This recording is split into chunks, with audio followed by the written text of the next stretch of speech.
दोस्तों, ये पार्ट 2 है डिफ़िकल्ट हिप रिप्लेसमेंट का।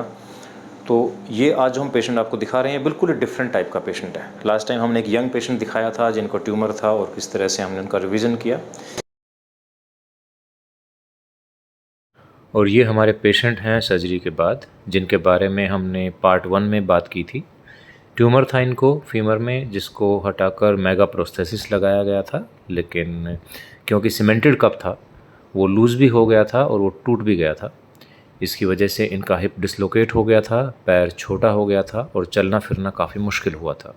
बट आफ्टर 1 वीक ही इज़ परफेक्टली नॉर्मल। ये एक बिल्कुल ही डिफरेंट केस है। She is an 80-year-old lady, 80 साल के हैं। इनको गठिया यानी कि रूमेटॉइड आर्थराइटिस की प्रॉब्लम है। और रूमेटॉइड आर्थराइटिस के पेशेंट जो भी ये वीडियो देख रहे हैं समझ सकते हैं कि इस तरह के पेशेंट बहुत वीक होते हैं, उनका वेट कम होता है, ऑस्टियोपोरोसिस होता है, मसल्स वीक होती हैं और हर पार्ट में उनको पेन रहता है और धीरे धीरे हाथ पैर टेढ़े भी हो जाते हैं। ये पेशेंट हैं जिनका ऑलरेडी दोनों नी रिप्लेस हो चुके हैं, एक शोल्डर रिप्लेस हो चुका है और अब से लगभग 15 साल पहले इनको एक फ्रैक्चर हुआ था यहाँ पर, जिसके लिए प्लेट और स्क्रूज इस तरह से डाले गए थे। वो 15 साल तक ठीक चलते रहे, लेकिन अब से कुछ महीने पहले ये गिर गए और वो जो प्लेट्स और स्क्रूज़ हैं वो डिस्प्लेस हो गए और वो यहाँ पर स्क्रू यहाँ तक आ गए और उन्होंने एसिटाबुलम यानी कि सॉकेट को डैमेज करना शुरू कर दिया। तो जब भी पेशेंट चलते थे तो ये स्क्रू इस एसिटाबुलम को डैमेज करना शुरू कर दिया और ये पेनफुल हो गया बहुत ज़्यादा और धीरे धीरे वो बिल्कुल बेड रिडन हो गए। अब यहाँ पर एक सवाल आता है जो बहुत सारे लोग हमसे पूछते हैं कि अगर कोई प्लेट और स्क्रू डला हुआ है तो उसको कब निकालना चाहिए या नहीं निकालना चाहिए। जब भी लोअर लिम्ब में यानी कि वेट बेरिंग एरिया में जब भी प्लेट्स या स्क्रूज डले हैं उनको 1 से 2 साल के अंदर निकाल देना चाहिए। क्यों?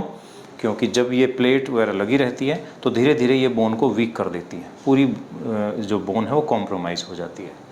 ये पेशेंट क्योंकि रूमेटॉइड आर्थराइटिस के हैं, इनकी बोन ऑलरेडी वीक हैं और जब ये प्लेट पिछले 15 साल से लगी हुई है तो इस तरह से ये जो इतनी बोन थी फीमर की ये प्रैक्टिकली नॉन एग्जिस्टेंट थी, यानी कि ये बहुत ही फ्रेजाइल हो गई थी।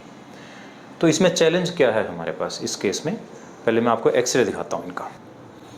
ये एक्सरे आप देख रहे हैं, शी इज़ 80 ईयर और ये इनका DHS हुआ था, ये स्क्रूज और प्लेट्स लगाए गए थे और अब आप देख सकते हैं कि screw is touching on the acetabulum और यहाँ पर इनको पेन शुरू हो गया है। अगर आप कंपेयर करें दोनों तरफ की बोन को तो इधर बोन फिर भी काफ़ी स्ट्रॉन्ग है, काफ़ी थिक है कॉर्टेक्स, लेकिन जहाँ प्लेट लगी हुई है यहाँ प्लेट के नीचे कोई बोन नहीं है और यहाँ भी बोन वीक हो गई है। तो हमारे पास अब ये जो इतनी बोन है इसका कोई मतलब नहीं है। प्लस ऑस्टियोपोरोसिस यहाँ भी है, तो इसमें सबसे बड़ा चैलेंज है कि जब हम इसमें रीम करेंगे तो हमें इस बोन प्लेट को इंटैक्ट रखना है, क्योंकि यही एक स्ट्रॉन्ग बोन है जिसके ऊपर हमारा कप स्टेबल होना है। अगर हमने इस प्लेट को डैमेज कर दिया तो उसके बाद हम कोई कप इसमें नहीं लगा पाएंगे, हमें मजबूरन इसमें फिर सीमेंटेड कप लगाना पड़ेगा जिसकी लाइफ आप जानते हैं कि बहुत कम होती है। सिमिलरली ऑन दिस साइड हमें जो होल्ड करना है स्टेम को वो नीचे करना है, यानी कि इसमें लॉन्ग स्टेम डालना है। तो ये हमने प्लान किया। उसके बाद हमने जब इनकी सर्जरी की तो ये देखिए, ये हमने इनका पूरी बोन प्लेट को इंटैक्ट रखा हुआ है और ये हमने नॉन सीमेंटेड कप लगाया है, स्क्रू लगाए हैं but it is very stable. और यहाँ तक हमारी प्लेट लगी हुई थी, हमने इसके नीचे ये लॉन्ग स्टेम डाला है, बोन को वापस से रिपेयर किया है क्योंकि बोन बहुत ही कमज़ोर थी यहाँ पर, ट्रोकेंटर को रिपेयर किया है and now she is standing and walking from day 1। जो पेशेंट पिछले 1 साल से बेड पर थे और वो मतलब बाथरूम तक भी नहीं जा पा रहे थे, वो कुछ ही दिनों में उन्होंने चलना फिरना शुरू कर दिया है। और ये सब इम्प्लांट हम नॉन सीमेंटेड यूज़ कर रहे हैं ताकि पेशेंट जितना चलेगा उनकी बोन की हेल्थ, बोन क्वालिटी इम्प्रूव करती जाएगी। अगर हम यहाँ नॉन सीमेंटेड इम्प्लांट डाल देते तो बोन की क्वालिटी और भी ख़राब हो जाती और कुछ सालों में ये हमेशा के लिए बेड रिडन हो जाते। तो ये काफ़ी बड़ा चैलेंज था हमारे लिए इस पेशेंट में। तो इन पेशेंट्स में हमें लॉन्ग स्टेम डालना पड़ता है जो कि नीचे होल्ड करता है और नॉन सीमेंटेड इम्प्लांट यूज़ करते हैं ताकि ये बोन धीरे धीरे इसके ऊपर ग्रो करे। इसी तरह इधर भी हमने सीमेंट कहीं भी यूज़ नहीं किया। दूसरी चीज़, जब ऑस्टियोपोरोटिक बोन होती है, एल्डरली पेशेंट होते हैं इस तरह के, इनमें सीमेंट यूज़ नहीं करनी चाहिए क्योंकि cement is a cardiotoxic material. कई बार ड्यूरिंग सर्जरी या आफ्टर द सर्जरी पेशेंट को कई बार हार्ट में प्रॉब्लम आ जाती है, तो we have to be very very careful. तो ये आप चैलेंजेस आप देख सकते हैं हमारे कितने सारे हैं कि हमें बोन क्वालिटी का भी ध्यान रखना है, हमने मसल्स का भी ध्यान रखना है, पेशेंट की जनरल हेल्थ का भी ध्यान रखना है, और ये भी देखना है कि हम ऐसे कोई सर्जरी ना करें कि पेशेंट को 6 महीने या 1 साल तक बेड पर रहना पड़े।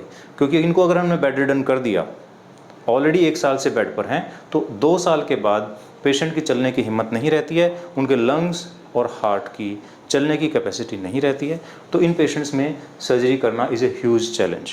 तो दोस्तों, इस तरह का अगर आपका भी कोई सवाल है, कोई पेशेंट है आपके आसपास जिनको इस तरह की प्रॉब्लम है, आप उनकी रिपोर्ट शेयर करें और हम आपसे जल्दी ही मिलेंगे पार्ट 3 के केस में, एक नया अच्छा केस लेकर, बहुत चैलेंजिंग केस लेकर, जिसमें आप समझेंगे कि एज ए सर्जन हमारी रिस्पॉन्सिबिलिटी कितनी ज़्यादा है और MIS हमारी कितनी हेल्प करती है, MIS टेक्निक।